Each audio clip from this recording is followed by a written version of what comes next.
So the government always has the plan as to how we configure the various measures under the Disaster Risk Management Act that will bring an outbreak under control. The problem with these measures is that they have an economic impact. They have a serious economic impact.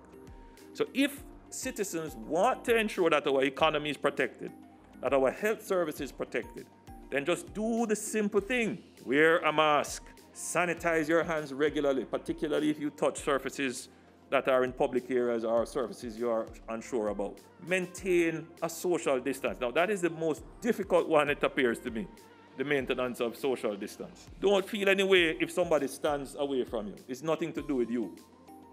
It's just about being safe. So you stand away from somebody else and the person stands away from you. If you see somebody, a group gathered and there are more than 20 persons there, take care of yourself. Stay safe. Keep away from that. If you have to take public transportation, put on your mask, wind down the window, keep your hands to yourself.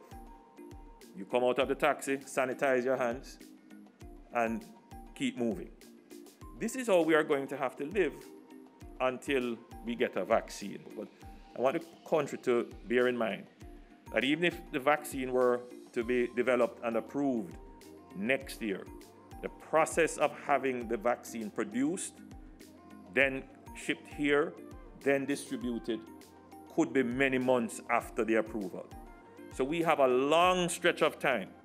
I would say that the country should prepare itself for close to another year of measures before we can safely say there is a vaccine for distribution. So the only solution, the only real solution for balancing lives, that is keeping you safe and keeping you with your livelihood, is for the individual, the person, to change behavior and act responsibly.